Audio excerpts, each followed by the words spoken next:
Bonsoir à toutes et à tous et bienvenue sur la chaîne des spécialistes rouges et bleus pour la 6e journée de Ligue des Champions entre l'Athletic Bilbao et le Paris Saint-Germain. Donc oui, 6e journée ce soir, donc un Paris PSG qui doit être dans les 3-4 premiers encore ce soir là.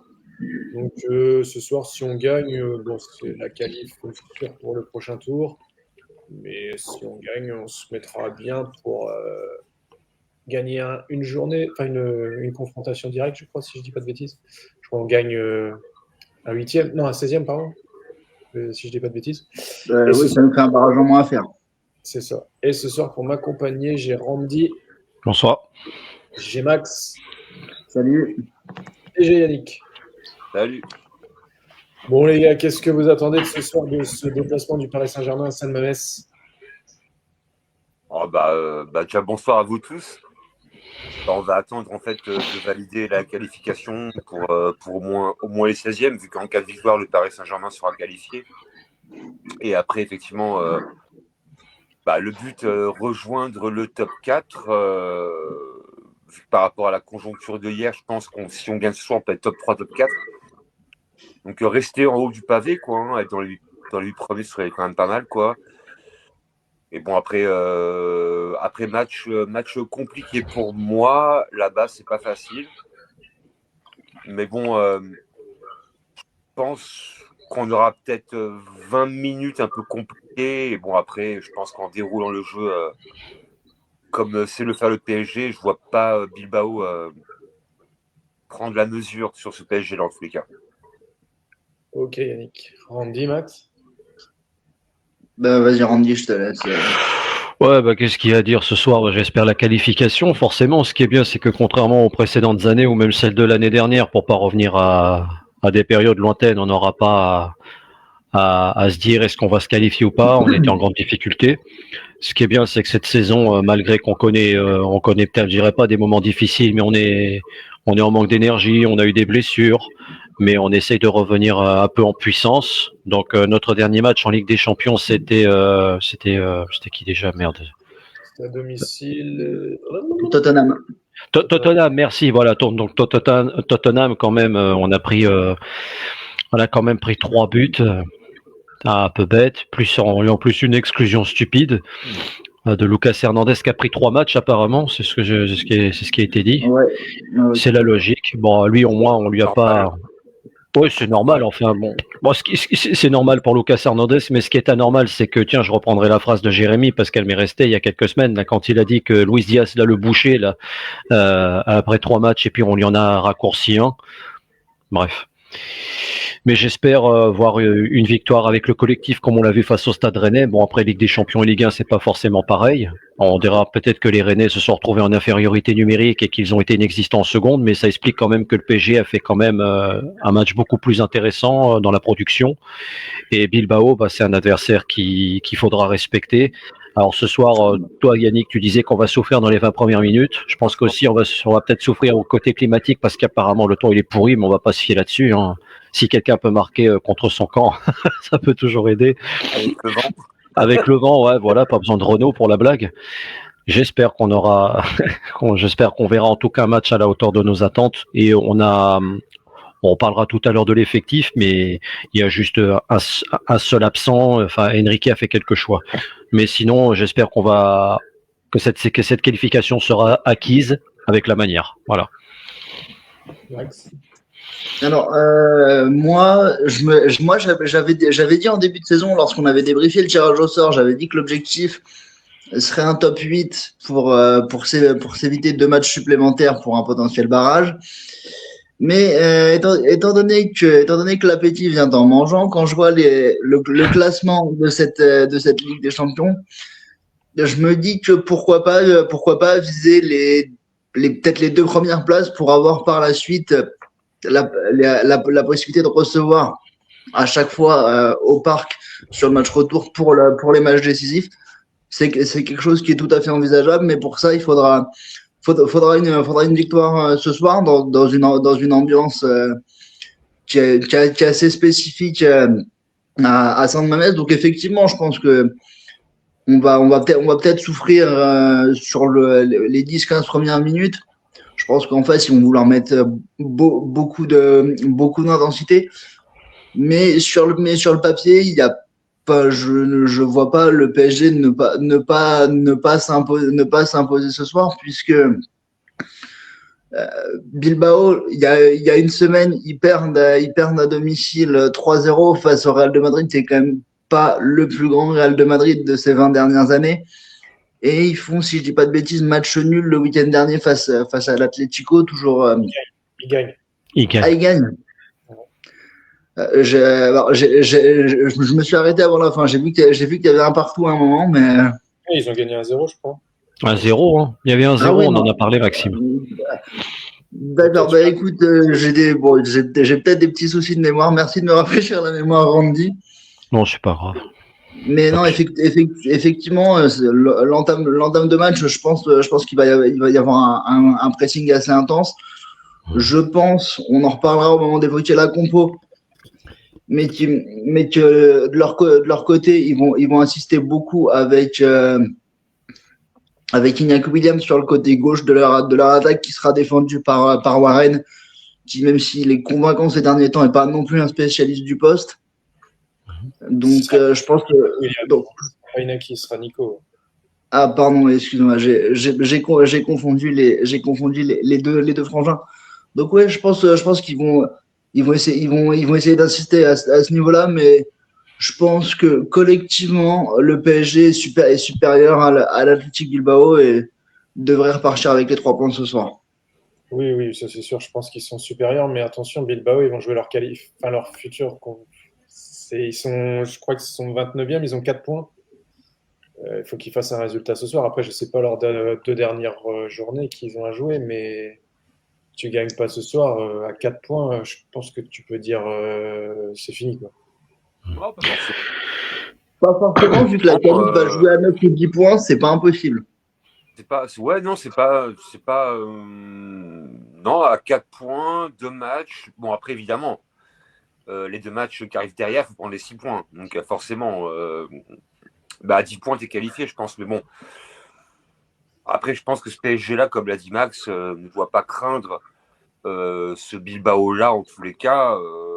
Peut-être plus un peu l'ambiance autour de ce match-là, là-bas.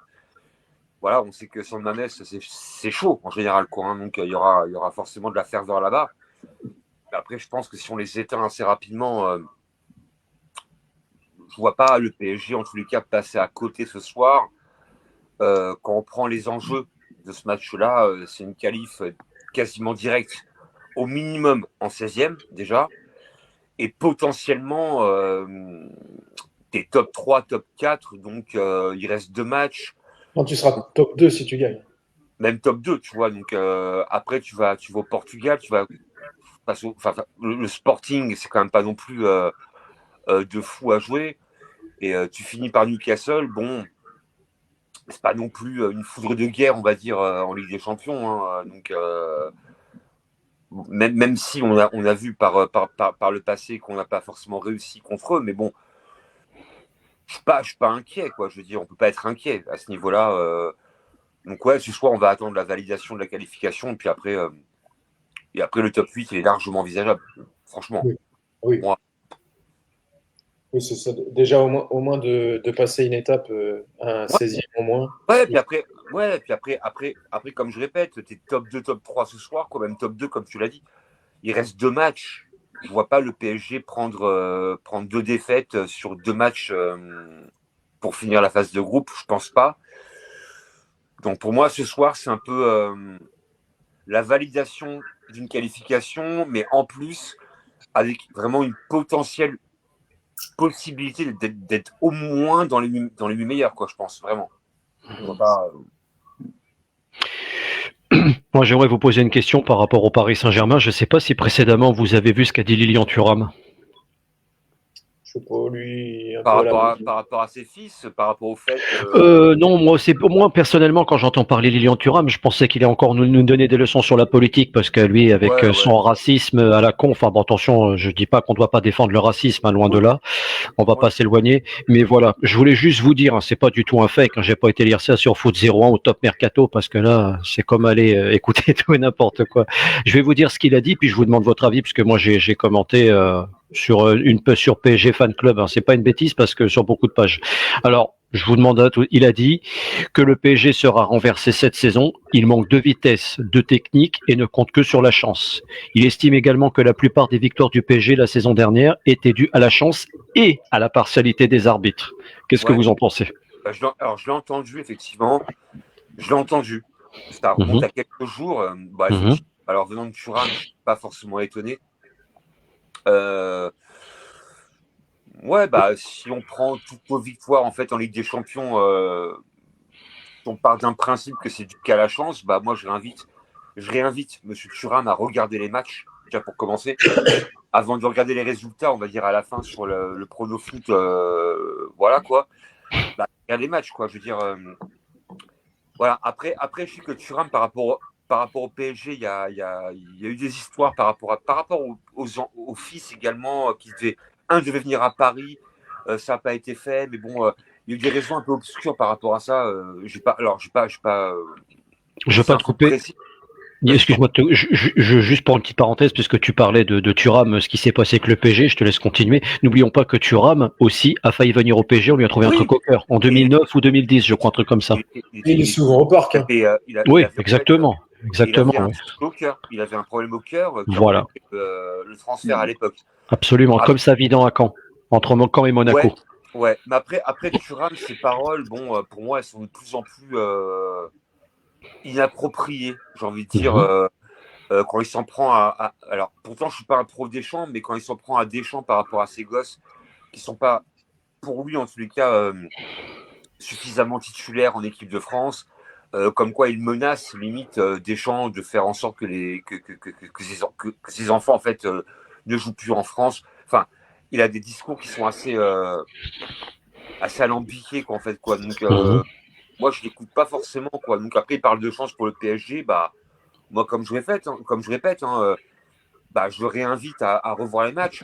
Et je me rappelle qu'il a même été un peu plus loin par rapport à l'Inter, où il a carrément dit en fait qu'il soupçonnait que le match entre le PSG et l'Inter eût été potentiellement un peu arrangé. Bon. Ouais, encore 5-0, c'est arrangé. Ouais, mais après, voilà, après, c'est des gens qui sont pas dans leur tête, ils sont pas logiques, quoi. Et Thuram, moi, ça fait un bout de temps que je l'écoute plus vraiment. Parce qu'il a pas. Il se prend un peu pour ce qu'il n'est pas. Ok, tu mets un chapeau et puis tu mets des lunettes. Pour autant, tu n'es pas non plus l'intello de la Terre, quoi. Donc, moi, je ne l'écoute pas forcément. Donc, non, mais après, par rapport à ce que tu disais, Andy, je pense que déjà, la chance, il en faut. La chance, ouais. C'est ce que j'ai dit. Hein. Moi, j'ai mon avis. Après, je vous le donnerai aussi. Donc, allez-y. Après, en même temps, quand tu prends le football, si on parle de chance. On peut dire que Marseille, hier contre Saint-Gilloise, ils ont beaucoup de chances de repartir avec les 3 points, par exemple. Quoi. Surtout que la VAR était encore brouillée comme un Shadow Moses. Et oui, donc si on parle de chance, on en parle pour tout le monde. On a vu des matchs se finir avec un brin de chance, parce que malheureusement, l'adversaire en face, il n'a pas su forcément appuyer quand il le fallait, et qu'après, derrière, tu fais un peu de dos rond, et qu'à l'arrivée, tu gagnes le match, en passant par une porte de souris, mais tu prends le match. Donc après, le côté chance dans le football, quand tu es footballeur professionnel, en plus comme Thuram, tu sais très très bien que des fois, il y a des matchs, c'est un peu à la pièce, quoi. Hein. Voilà, ça se voit rien. Séance tir au but, un poteau rentrant, enfin voilà quoi, une boulette du gardien. Donc le facteur chance dans le football a toujours existé. Donc, bien sûr. Donc voilà la raison pour laquelle son commentaire, en fait, pour moi, il est un peu stupide, quoi, on va dire. Ouais, c'est une petite analyse qu'il a faite, en fait. Et je sais pas, Jérém, Max, non, vous avez un avis, non? La chance, il en ouais, faut. Vas-y, Jérém. Comme je disais, oui, la chance, il en faut déjà dans le foot. Si tu veux aller jusqu'au bout, il en faut un minimum. Donc après, oui, on a eu, je crois que c'est Arsenal qui a dû taper les poteaux, ou Aston Villa, je sais plus. Liverpool. Oui, Liverpool. Mais oui, de toute façon, il en faut. Et après, Les arbitres, on peut regarder le Real de Madrid, ils ont gagné plus d'une fois. Il y avait des faits de jeu. Moi, cette année, je vois pas qu'on a été favorisé plus que ça sur un match. On n'a pas eu des pénaltys sifflés pour rien. Enfin, je me rappelle même pas si on a eu un pénalty en finale, non. En demi contre Arsenal, je crois pas. Non. Donc, Non, je suis d'accord. Après, je le laisse dire, je m'en fous. Mais je pense Non. oui, il est jaloux qu'il n'a pas réussi à faire signer un de ses fils peut-être au PSG et que lui, il n'a peut-être pas réussi à venir jouer au PSG. Mais pourtant, il est souvent au Parc des Princes. Donc, Ouais, non, mais c'est la raison pour laquelle après, c'est les commentaires, pour moi, qui servent à rien, on va dire, quoi. C'est même pas un commentaire, c'est une analyse en fait. Il a voulu porter une analyse, ça m'a énervé en fait. Enfin, limite, quand tu dis analyse. Ouais, c'est gentil, c'est plutôt gentil, ouais. C'est plutôt un avis, autant pour moi, plutôt un avis. Non, mais là, je me dis que putain, si ça c'est une analyse. Ouais, je comprends. Non, mais j'ai peut-être voulu lui laisser un peu le chapeau sur la tête, tu vois. Voilà, parce que là, à la rigueur, on parle d'un avis. D'un avis qui finalement n'est pas forcément des plus malins, quoi. Je veux dire, quand on parle du PSG l'année dernière en Coupe d'Europe, moi, comme je répète, ça m'arrive quand je pas là, mais bon, de temps en temps, je remate un peu l'épopée du PSG en Champions. J'ai pas vu un match où vraiment le PSG a de la chance, quoi. Contre City, t'es mené 0-2, faut gagner le match, tu reviens, tu gagnes 4-2. Contre Liverpool, tu perds chez toi, alors que pourtant tu maîtrises tout le match et tu prends un but à la con, en fait, à la dernière seconde, et tu vas gagner en Anfield et tu remportes tout penalty. Enfin, donc là, quand tu me parles de chance, là, je réinvite ces gens-là vraiment à revoir les matchs ou je sais pas, ou à se taire, quoi, clairement, bien sûr. Max? Alors, moi, j'étais pas au courant de cette déclaration de Lilian Thuram, je l'avais pas lu. Maintenant que je l'ai entendu, je me dis que j'ai pas forcément loupé grand-chose.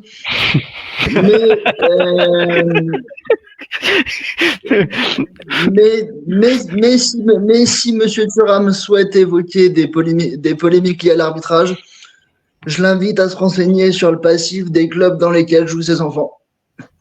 Ouais. Par exemple, ouais. Absolument, ouais. Ça pourrait être utile, par exemple. Tu dis qui, Maxime? T'as dit quoi, Maxime, à la fin? J'ai pas entendu. Non, je disais que voilà, ça pourrait être utile qu'il se renseigne là-dessus avant de cracher bêtement son venin sur le PSG sans raison a priori valable. Ouais, parce que je crois qu'il y a un de ces gosses qui a joué à la Juve, non? Il joue à la Juve. Oui, Kefren Thuram, il est toujours à la Juve, je crois. Il était même à Nice, il a qu'à y retourner. Quand tu vois le niveau de Boga et de Mofin qui sont absents pour une durée indéterminée, on dirait un peu les frères Pétard, tu sais. Quand tu prends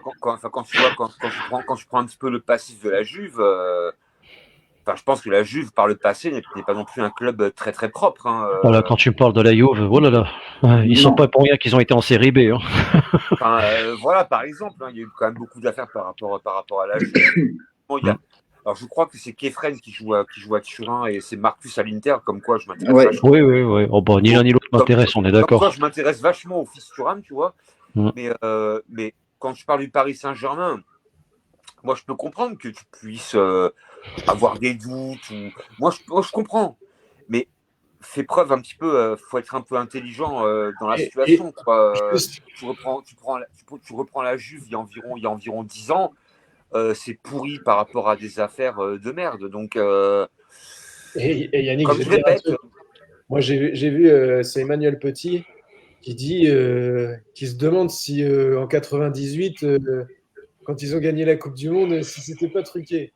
C'était pas des marionnettes, ouais. Lilian, que tu marques 2 buts aussi en demi-finale de la Croatie, est-ce que c'était pas truqué? on peut dire pareil. Ça, c'était de la chance. C'est ce que j'ai dit sur le site. Et le pire, si vous reprenez. Alors, après, il faut être un petit peu vieux pour se rappeler des images. Et quand on reprend les 2 buts de Thuram, on peut se dire qu'il a une chatte phénoménale, quoi. Je veux dire, bon, les 2 buts qu'il marque, il ferme les yeux. Donc, on peut aussi parler de chance dans ces cas-là. Et je crois, de mémoire, que c'est les 2 seuls buts qu'il marque en équipe de Bien France. sûr, Oui, bien oui, sûr, oui, tout à fait. bien sûr. Et c'était ses 2 premiers soudainement. Comme il a dit Thierry Roland, il n'en avait pas marqué, il en met 2 d'un seul coup. Donc, tu vois, c'est Après, c'est lui qui avait fait l'erreur, je crois, sur le premier but avec la longue ouverture d'Azanovic, et c'est d'abord Ouais, Schuker, le ouais. meilleur buteur de cette compétition d'ailleurs, qui avait ouvert le score. Juste derrière, c'est un U2 avec Djorkaeff, donc il fait l'égalisation. Et puis derrière, il remporte son duel, il met une frappe du pied gauche, il fait comme ça, mode James Bond, mais Ouais, voilà. Ouais, Quoi. moi, j'ai plus en tête sa célébration que ses buts en eux-mêmes, tu vois. Ouais. ouais. Bah après, Mais je me rappelle, Chut, je me Lilian, rappelle que chut. comme ça. à l'époque, je me rappelle que l'égalisation, t'as encore le ralenti du but de Zucker C'est ça. juste avant. Et en Mhm. fait, le but de Thuram, même pas on le voit. Ouais, Il y a encore le ralenti sur le premier but de ça va, Thuram. ça, il arrive tout de suite en fait. Ouais, exactement. Et après, le deuxième, effectivement, il reprend une frappe. Il fait un enroulé pied gauche, mais qui est complètement improbable, on va dire quoi. Et la raison pour laquelle, quand on parle de chance, je comprends ce qu'il veut dire par rapport à le côté chance. Mais Monsieur Thuram, si on prend votre carrière, Monsieur Thuram, il y a aussi eu un petit peu de chance, mine de rien, parce que bon. Bien sûr. Bon, mais moi maintenant, Ouais, vas-y. Maintenant, comment dire, je voulais votre avis. Moi, je suis d'accord avec vous tous. Bien sûr que la chance, il faut la provoquer. Maintenant, le PSG qui a eu de la chance, je pourrais quand même rappeler peut-être parce qu'il est en train de parler de la réussite. La réussite fait partie du football. Paris, pendant des années, il n'en a pas eu de la chance. En parlant d'arbitrage, on n'a sûrement pas été aussi défavorisé qu'à une période parce qu'en Ligue des Champions, c'est pas pour faire la victime. On va pas revenir sur ce qui s'est passé avec le Barça en 2017, le Real en 18, Manchester en 19 et le Real en 2022. Voilà. Et puis tout à l'heure, Maxime disait si je peux dire entre guillemets, mais selon son opinion quand il disait que c'est toi ou Jérémy qui parlait du Real Madrid avec l'arbitrage, on peut reparler du triplé de Zidane. Il y a beaucoup de choses à dire sur le triplé de Zidane entre 2016 et 2018, d'accord. Mais maintenant, quand je lis que le PSG, il attend aussi, il a dit qu'on attendait que de la chance, on produit rien généralement. La saison dernière, à ce que je sais, notre équipe, elle a gagné sur des scores assez larges, notamment pendant la compétition, pendant la Coupe du Monde des clubs. Yannick disait que tellement que l'équipe était forte en termes de maîtrise collective et technique, que l'équipe en face, nous étions le rouleau compresseur, en face, il y avait personne. Donc, à quel moment il pouvait parler de réussite et dire de la chance? Est-ce qu'il voulait faire allusion à notre parcours? On a eu de la chance au match retour contre Liverpool, contre Aston Villa et contre Arsenal. C'est surtout que Donnarumma a été extraordinaire. S'il veut parler de chance dans ces cas-là, même si le PSG et le Real, c'est 2 clubs différents, on est à des années-lumière de tout. Vous vous souvenez de la performance de Thibaut Courtois? Qui c'est qui les emmène en finale en 2022? C'était pas lui. Contre Manchester City, contre pas mal d'équipes. Je sais pas si vous vous souvenez de ce parcours. Il en a fait des arrêts là aussi. Voilà, Thibaut Courtois. Donc je sais pas pourquoi il a parlé de chance ou de réussite. Maintenant, il y a une chose où je suis d'accord. Il disait que peut-être, moi je pense que cette année ça sera difficile encore cette saison pour le PSG parce que on va encore laisser des plumes. La coupe nous a crevé notre physique et tout. Mais au moins, ça permet d'avoir un championnat serré. T'entends pas, voilà, ils sont à 20 points d'avance et tout, etc. Telle est la culture et mentalité française pathétique. Donc moi, tu sais, j'écoute pas du tout Lilian Thuram, comme il a dit, hein, Yannick. Moi, il m'a saoulé depuis les années 2006. On parlait de certaines affaires. J'ai pas oublié comment il a pu attaquer Laurent Blanc avec l'histoire des quotas aussi. Et c'est Zidane qui a dû intervenir. C'est Emmanuel Petit qui lui a téléphoné. Pourtant, les deux ne se parlent plus.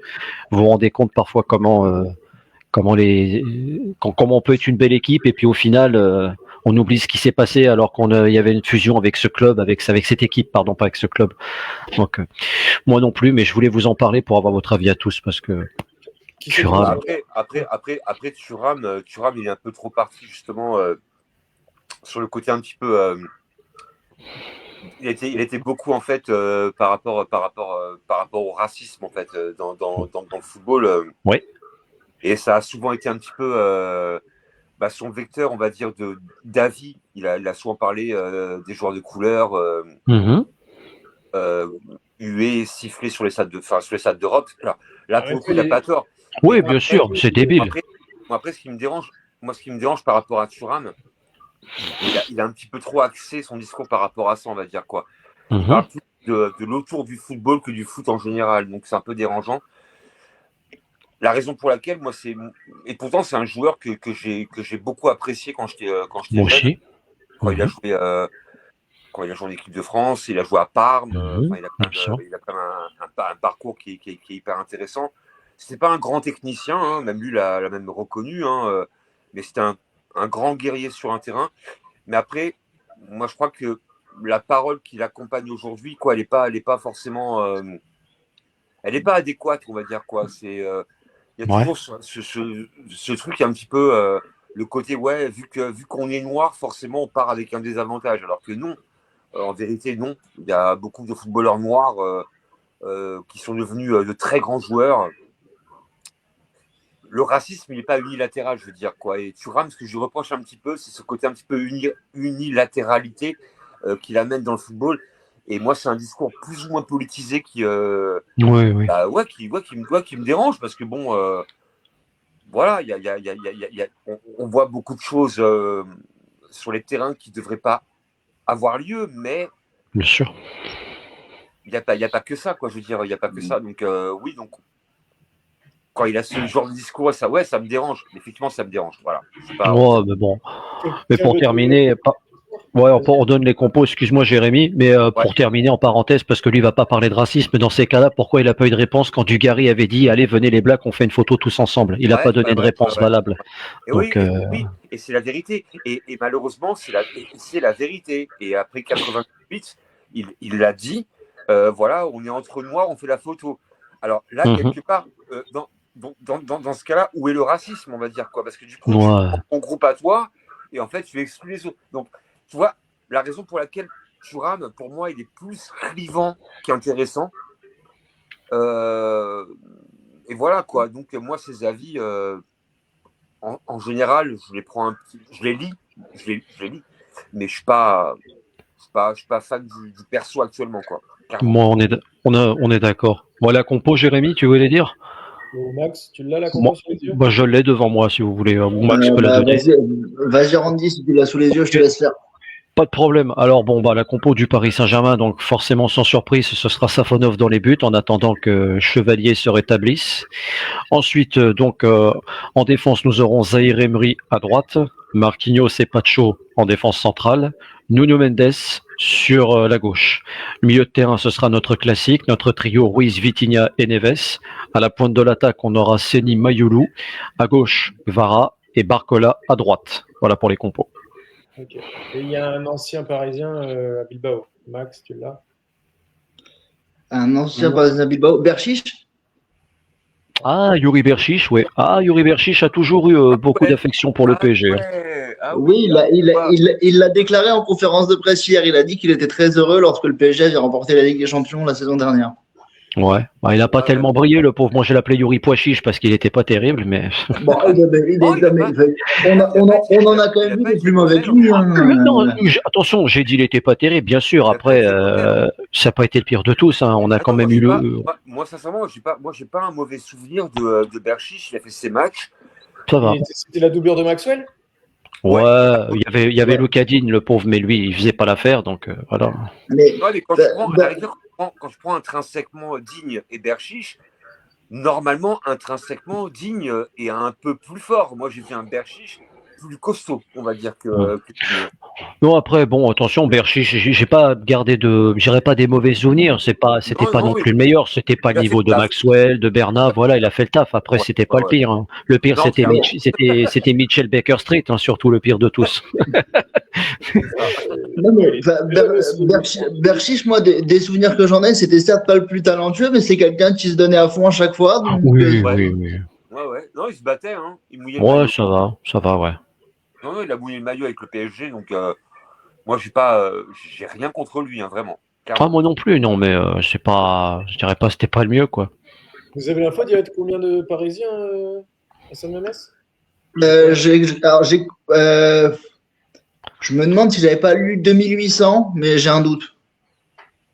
Il est grand. C'est quoi la capacité du stade?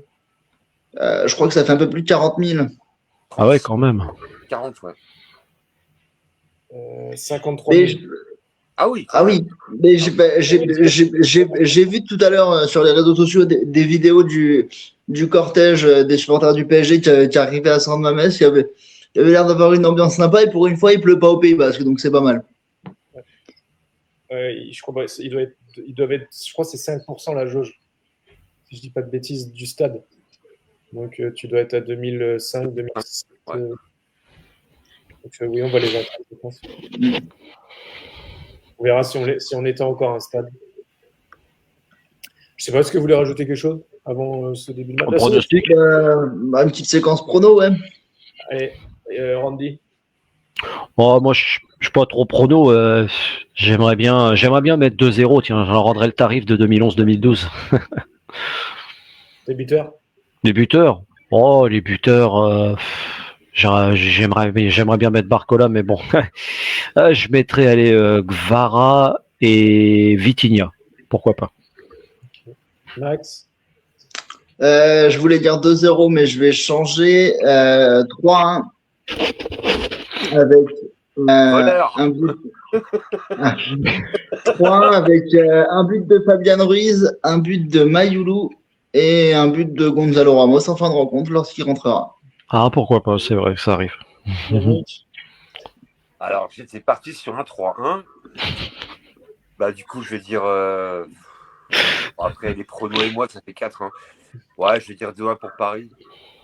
Ça fait 3, ça fait 3 du coup. 2, hein, ça fait 3. Il y a 3-2-1 là? Non, j'ai dit 2 plus 1, ça fait 3. Ouais. Après, en buteur. En buteur. Bah, Barcola, j'aimerais bien quoi, qu'il marque quoi. Barco. Barcola, oui, il le mérite par rapport à son investissement sur le terrain, je trouve. Il donne. Ouais. Contre Rennes, il a été pas mauvais. Ouais, je vais dire Barcola, et puis allez, pourquoi pas. 2-3, ouais. Allez, Vitinha, allez. Ah, bah voilà. Et Barcola. Pourquoi pas. Et moi, je vais dire, franchement, je sais pas. Moi, je suis pas sûr qu'on va ramener une victoire. Oh là là, attention, lui, le voyant des boîtes aux lettres, là. Ouais, je vais dire un petit match nul, un but partout. Oh là là. Pour la cote. Pour la cote. Buteur, lui, il a carrément retiré tous les buts. Lui. Il dit 2 plus 1, ça fait 3, il fait un partout. Il t'a fait Krasuki, là, Yannick. je sais pas, je me dis que Bilbao, ils vont vouloir quand même pas être éliminés ce soir. Ah ben on va les sortir. Nous on avait fini 3e du groupe en 2012. Il faut bien que ça va tourner peut-être. On verra. Ouais, on verra, mais ça sera un match pas difficile, pas difficile. Ce sera un match pas facile, pardon. Ouais. Pas facile. Je sais pas si vous voulez rajouter quelque chose. Non, mais on espère voir un match à la hauteur de nos attentes, tout simplement. Voir une victoire avec le collectif, avec la même énergie. En plus, il y a des joueurs, peut-être qui vont venir en cours de jeu. Doué, il est remplaçant, c'est ça, c'est ce que j'ai marqué. Voilà, et pourtant Doué, il avait marqué qu'il devait être, il a été absent 2 mois. On remarque, c'était 2 mois que c'était prévu depuis sa blessure à Lorient, là, vers fin octobre, quelque chose comme ça. Donc ça fait du bien de retrouver Doué. J'espère qu'il va reprendre ses marques. On n'a pas un énorme banc. Pardon? On n'a pas un énorme banc. On fera avec. Njantou, Doué, Marine, et il y a un nouveau gardien, là, je sais plus le nom, James. Oui, James, ouais, c'est ça. James. Zabarni. Zabarni. Et il doit y en avoir un 6e. Lee, oui. Ça va. Sur le banc, on a fait mieux quand même. On n'a plus des. on a plus des. Là. Parce qu'à t'écouter, on a eu pire comme on n'a pas de défenseur à part Zabarni. Peut-être qu'il pourrait se rattraper, Zabarni, parce que ses dernières prestations, il a plus joué depuis Leverkusen quand il s'était fait exclure, je crois. On l'a plus revu depuis. Non, mais, je pense que Zabarni, on le verra titulaire samedi à Metz. C'est possible, samedi, ouais, à 19h, ouais, c'est vrai. Et j'ai vu, il y avait le petit Zaguet qui jouait tout à l'heure là, avec Copenhague. Ah, qui a fait une bonne idée, il me semble. Zaguet, ouais. Il a fait 60 minutes, après il était rincé, mais c'était pas dégueu, tu vois. C'était pas dégueu. Bon, les gars, je vous dis à tout à l'heure pour le débrief. Ok. Bon match, à tout à l'heure. Bon match, l'équipe. À tout à l'heure.